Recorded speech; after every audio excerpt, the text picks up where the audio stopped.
কি গো, কেমন আছেন বলেন? হ্যাঁ, একটু কথা না বললে ভাল লাগে না, তাই ভাবলাম একটু কথা বলি। কথা বলতে তো ভালোই লাগে। হ্যাঁ, যাই হোক, পুজো দেখ দেখ করে দিন চলে আসছে, কিভাবে কেটে যাচ্ছে।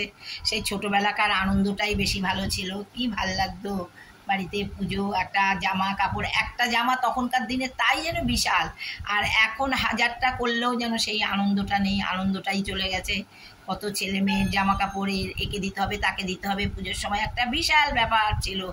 হ্যাঁ, যাই হোক, সেই সব সব সব শেষ, সব শেষ, সেই সব আনন্দ নেই এখন।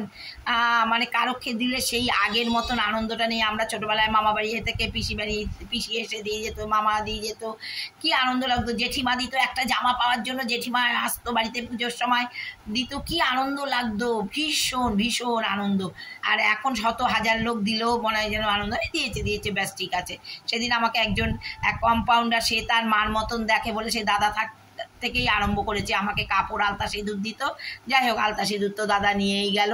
এখন কাপড়, সেদিনও এসে একটা কাপড় দিয়ে গেছে, ভালো একটা তাঁতের শাড়ি দিয়ে গেছে।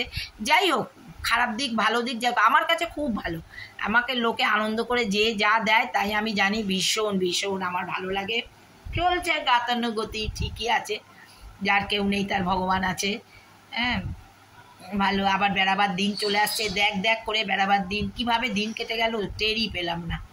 চলে যাচ্ছে কিভাবে দিন, সময় ভালোই লাগে। বেড়াতে যাবো, সেটা একটা আনন্দ, সবাই মিলে একসঙ্গে একটা আনন্দ, হই হই চই চই।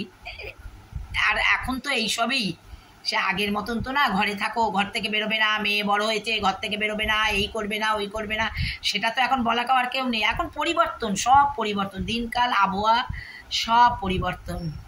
যার জন্য ঠিকই আছি, প্রবলেম কিছু নেই। যখন যেমন তখন তেমন, ভালোই করছি, ঘুরছি ফিরছি। হ্যাঁ, এখন তো আনন্দে কাটছে। একটু বেরোবো, একটু একটু কিনবো টেনবো ভাবি, কিন্তু যা জিনিসপত্র দাম, তার মধ্যে দেখুন না, আমার টিভিটা খারাপ হয়েছে, সেটাকে সারাই করতে হবে। এই গ্যাস রাখলাম, গ্যাস দিয়ে গেল, হ্যাঁ, তাকে বকশিস দিলাম, হ্যাঁ, টিভিটা দিলাম, মানে পয়সা তো, মানে কি বলবো, আর বলার কিছু নেই। যাই হোক, কারোর কাছে হাত পাততে হবে না, আমারটা দিয়ে আমার চলে যায়। হ্যাঁ, ঠিকই আছি, কিচ্ছু প্রবলেম নেই। দিতেই আনন্দ লাগে। এই যে কাজের লোকেদের একটু, মানে ভিখারিগুলোকে একটু কাপড় দেবো, কিনতে যাব। তা একজনকে বলেছিলাম, সে বলেছে আমি 1 ঘন্টা আগে তোমায় খবর দেবো, তুমি শাড়ি পরে আমার সঙ্গে চলে যেও, দেখি গিয়ে কি কিনতে পারি। ঠিকই আছে, আমি সব কিছুকেই আনন্দ সহকারে নিই। অনেক জীবনে স্ট্রাগল করেছি, অনেক কষ্ট করেছি। আমার মতন একটা সৎ মেয়ে, আমার নখ থেকে মাথার চুল পর্যন্ত, আমি নিজেকে নিজে বলি যে এরকম বলতে পারবে না লোকে। হ্যাঁ, যে আমরা মানুষ হয়েছিও সেই রকম। বনিদি বাড়ির থেকে আমার বাবা প্রচণ্ড, মানে সে, মানে একটা অন্যরকম দাম্ভিক লোক ছিল আমার বাবা। তার উপর দিয়ে আমরা কথা বলতে পারিনি। হ্যাঁ, ফ্যাক্টরিতে চাকরি করেছে, কোনোদিন ফ্যাক্টরি একবার দেখতে সব আমার পিসি কাকারা গেল, আমাদের না, তোমরা যাইবা না, মায়া লোকে যায় না ফ্যাক্টরি, তার ছেলে মেয়ে ফ্যাক্টরি দেখতে যাবে। আবার আমার বড় ঠিক তাই, এই যে আমি পাস নিই না, তো আমি ট্রেনে ফার্স্ট ক্লাস, আমি টিকিট কেটে এসি, টিকিট কেটে আমি বেড়াতে যাই। আর না না, আমার ভাই বলেছিল, ভাই কাজ করে, ভাই বলেছিল তো দিদি চলো তুমি এটা সই করবে, পাস দিয়ে দেবো। আমি বললাম না রে, খবরদার না, আমি তো এসি 86 থেকে যাই।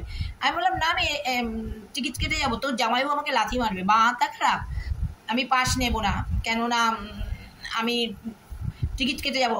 বড়বাবুর বউ অফিসে এসছে, সে একটা অফিসার লেভেলে চাকরি করছে, তার বউ অফিসে পাস আনতে, বাপরে বাপ, বাবার দরকার নেই, আমি অনেক শান্তিতে আছি, ভালো আছি। সে আরো খুশি হবে, সে বলবে যাক তুমি তাহলে, তোমার বুদ্ধি খুলেছে, আমায় বলবে যাক তোমার বুদ্ধি খুলেছে। এই যে আমায় বলেছে মাকে, প্রত্যেক রবিবারে মাকে আর গুরুদেবকে মালা পরাবে। আমি প্রতি রবিবার মাকে, গুরুদেবকে তো, আমার শাশুড়ি মাকে, গুরুদেবকে তো পড়াই, বুড়া মাকে, মানে আমাদের বাড়ির দুর্গা ঠাকুরকেও পড়াই। আবার যখন মালা কম থাকে তখন আমার বাবা মাকে দিই, শ্বশুরকে দিই। কিন্তু প্রতি রবিবার শাশুড়িকে আর গুরুদেবকে দেবই, কেন সে একবার বলে গেছে, তার কথা অমান্য আমি করি না। সন্দেশ দিই আর মালা পরাই। তাকে পরাই না, তাকে বলেছি তোমাকে আমি একবারই পরিয়েছি, তাকে চন্দনও দিই না, মালাও দিই না, তোমাকে আমি কোনোদিনই দেবো না, তোমাকে আমি একবারই পরিয়েছি। মানুষের মতন মানুষ ছিল, মানুষ হয়েছি, কিচ্ছু করার নেই, ঠিকই আছে। সব মানিয়ে নিয়ে থাকতে পারলেই ভালো। আমার কোনো প্রবলেম নেই। তারপর ছেলেকেও কষ্ট করে মানুষ করেছি, মানুষের সবাই জানে আমি কি কষ্ট করে আমার ছেলেকে তৈরি করেছি। তো মানুষের মতন মানুষ হয়েছে, সেও কোম্পানি খুলেছে ক্যান্সার ভ্যাকসিনের। ঠিক আছে, তুমি তোমার জায়গায় থাকো, আমি আমার জায়গায়। তো আমাকে কারোর দেখতে হবে না, আমি কারোর অধীনে নেই। আমি এখন চলে এসেছি একা, আমি খুব ঠিকঠাকই আছে, আমার কোনো প্রবলেম নেই। তুমি ভালো থাকো, তোমাকে যে তৈরি করতে পেরেছি, আমি নিজে পড়াশোনা জানি না, তোমাকে যে একটা জায়গায় নিয়ে যেতে পেরেছি এটাই আমার বিশাল। তাই তো আমার হাজব্যান্ড একটা লিখে রেখে গেছে যে অন্য মায়েদের সঙ্গে মাকে তুলনা করবে না, তোমার মা যা করেছে। হ্যাঁ, বিদেশে কে পাঠিয়েছে, মার নামে কিছু বললে সে রেগে যেত, সে বলতো আমার সঙ্গে রাজনীতি করতে আসবে না, হাডুডু খেলতে আসবে না মাঠে, মার নামে বলবে না, অন্য মায়ের মতন তোমার মা না। তোমার মা যা করেছে তুমি তাকে ভালোবাসা দিয়ে দীর্ঘায়ু করে রেখো, আমি মাঝে থাকবো না। মার সঙ্গে ঝুট ঝামেলা করবে না, কারোর কথায় প্রলোচনা করে মাকে অশান্তি দেবে না, সে সব এক পাতা ভরে লিখে রেখে গেছে। তা কে কার কথা কে শোনে, সে তার মতন লিখে রেখে গেছে। যাই হোক, ঠাকুর করুক, আমি ভালো থাকি, আশীর্বাদ করুন। আমি স্ট্রাগল করা মেয়ে, আমি ভেঙে পড়ার মেয়ে না, আমি চট করে হাঁটতে রাজি নই কারোর কাছে। আমি আমার মতন থাকি, ভালো আছি, সুন্দর আছি, ঠিকই আছি। সুন্দর বলতে কি, ঠিকই আছি। আমি আমার মতন নিজের মতন থাকি, ঠিক আছে। আমার তো প্রবলেম কিছু নেই। সে তো পয়সা করি আমারটা, সে তো বলেই গেছে তোমার মার অর্থের অভাব হবে না। আমি বিন্দাসে ঘুরে বেড়াচ্ছি, ঠিকই আছি, কোনো ই নেই। হ্যাঁ, এক এক সময় তো তাই ভাবি, আমার মা বাবারা ছেলে মেয়ে করেছে, আমরা 2 ভাই 2 বোন, আমার মা বাবা টেরই পাইনি। কিন্তু আমরা সব একটা একটা করতে গিয়ে আমরা টের পাই, ছেলে কাকে বলে মেয়ে কাকে বলে আমরা টের পাই, জানতে পারি। ঝাঁক গিয়ে ঠিকই আছে। হ্যাঁ, আমার আমার ছেলে খারাপ না, ছেলের মনটা সত্যি ভালো, ছেলে ভালো, ছেলে সবই। কিন্তু হয়ে গেছে ওর একটা এমন একটা পরিস্থিতির মধ্যে ও পড়ে গেছে, মানে খপ্পরে ও পড়ে গেছে, যার জন্য ব্রেন ওয়াশ হয়ে গেছে, যার জন্য ওর মধ্যে মানসিকতাটা নষ্ট হয়ে গেছে। ঠিক আছে, ওরও দুঃখ আছে, ওরও প্রচুর দুঃখ, আমি সব জানি। মা তো আমি বুঝতে পারি যে ওর ভেতরেও প্রচুর দুঃখ। কিছু করার নেই, থাক, তুই শান্তিতে থাক, ভালো থাক, আমাকে কিছু করতে হবে না, তুই তোরা ভালো থাক, ভোরবেলা। আমরা জানেন, আমরা বিয়ের পরে আমার মা মামা বাড়ি নিয়ে গেছে, মাইমারা জামাইকে কাপড়, আবার আমার বড় মাইমাকে পায়ে হাত দিয়ে প্রণাম করেছে কাপড় দিয়ে, পিসির বাড়ি গেছে কাপড় দিয়ে প্রণাম করে, তারাও আবার আমার জামাইকে দিয়ে, আমার বরকে দিয়েছে। মাসির বাড়ি, আমাদের তখনকার দিনে এসব নিয়ম ছিল বনিদি বাড়িতে, যে মেয়ে বিয়ের পরে জামাই নিয়ে যাবে।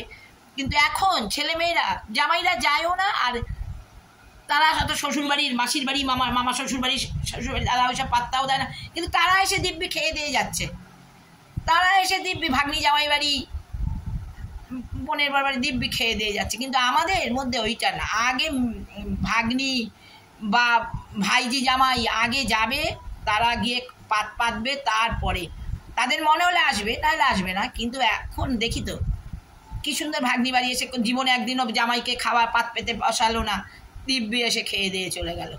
হ্যাঁ, তা এখনকার লোকেদের তো মানে সেই বনিদি আনা না, আমরা বনিদি বাড়ির মেয়ে ছিলাম, যার জন্য আমাদের আলাদা স্ট্যান্ডার্ড ছিল, আমরা একটা স্ট্যান্ডার্ড ঘর থেকে এসেছি। এখন তো সব উড়ো খায় গোবিন্দায় নম থেকে, এখন স্ট্যান্ডার্ড কাকে বলে তো জানে না, ওই জানে খালি বিরিয়ানি আর বিয়ার, এটাই হচ্ছে স্ট্যান্ডার্ড। কিন্তু আমরা ওইসব পাল্লায় পড়িনি তো, যার জন্য আমরা ঠিকই ছিলাম, ভালো ছিলাম। খুব ভালো লাগলো, অনেকক্ষণ কথা বললাম। ভালো থাকবেন, বলেন যেন পুজোটা ভালো কাটি, বেড়াতে বাই, হাই টাটা, গুড বাই। আমার চ্যানেলে সবাই সাবস্ক্রাইব করে দেবেন, যারা এখনও দেননি তারা দেবেন। ভালো থাকুন আপনারা, আমি আশীর্বাদ করুন, আমিও যেন ঠিকঠাক থাকি, কথা বলতে পারি।